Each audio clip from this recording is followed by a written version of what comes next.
On 8:30, the Saturday edition of the South African Morning. I'm Gareth Edwards. Good to be with you this morning. Pangolins are the world's most trafficked mammals, with over 1 million poached in just the last 10 years. Investec is partnering with the Johannesburg Wildlife Veterinary Hospital to open, listen to this, Africa's first dedicated pangolin ward. And what a better day to discuss this with Investec's Global Head of Sustainability. It's Tanya dos Santos.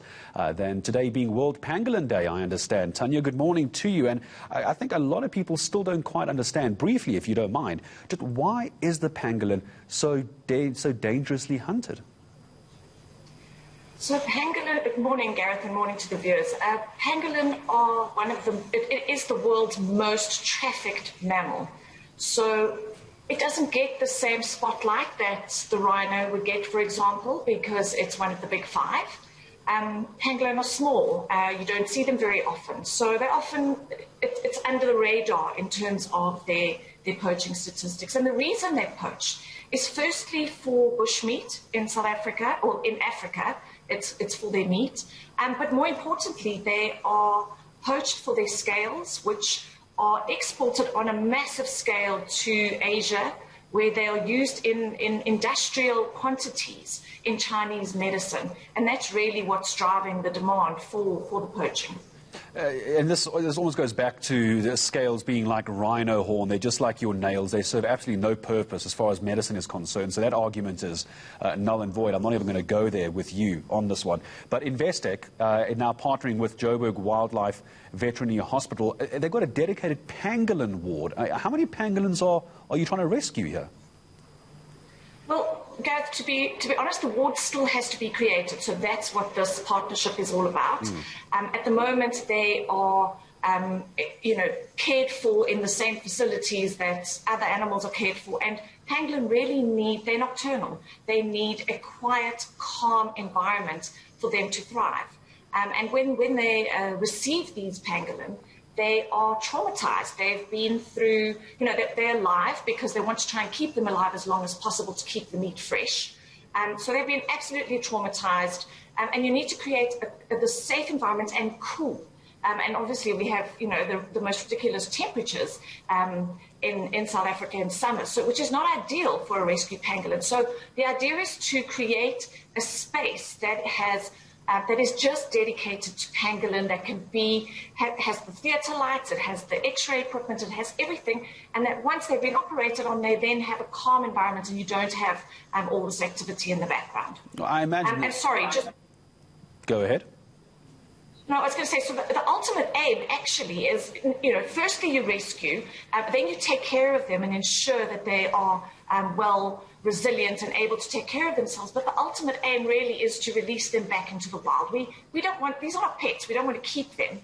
So the ultimate aim then is to release them back into our wild reserves. You actually took the words out of my mouth. I was about to ask you what's going to happen after you've rescued all these cute little pangolins and got them back up and healthy. I imagine that there's a lot of partnerships involved here. Investec and the Joburg Wildlife Veterinary Hospital can't go out yourselves and go and rescue these pangolins. You can't necessarily release them into the wild. There's all kinds of laws and how-tos around that. Tell me about your partnerships quickly as far as how people are assisting you with this.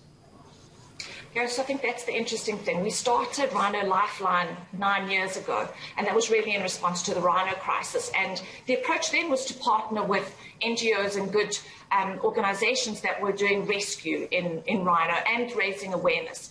But very quickly you start to realize that there are two core issues. One is education. So we have to educate our children, and we have to educate the communities surrounding our reserves. So we do a lot of work and partnership on that front.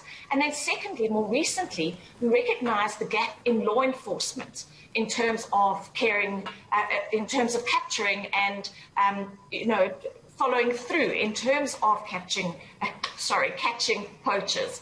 So we have done a number of things. Firstly, we joined the United for Wildlife Financial Task Force. So this is run by Prince William.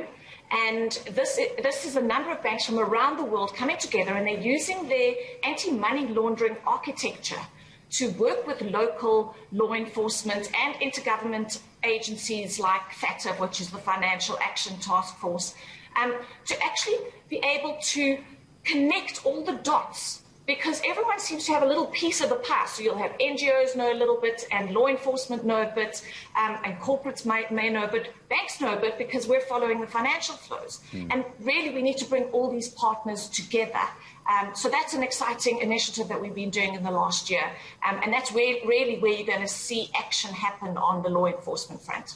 Tanya, just before I say goodbye to you for this morning, I know there's many people who want to get involved, whether it's on the ground or supporting you or the Wildlife Veterinary Hospital in some way. Very quickly, how can someone get involved in this? Where can you send them to? They can go to Investec's website. It's Investec Rhino Lifeline. And through that website, they can get to the Johannesburg Wildlife Veterinary College. They can make donations. They can volunteer. There's a number of things. So that would be the best place to start. It's a wonderful idea, a wonderful initiative. Wishing you all the best. Africa's first dedicated pangolin ward. We desperately need it. And Investec and Joburg Wildlife Veterinary Hospital are making it happen. Tanya dos Santos, thank you to you and your team. All right.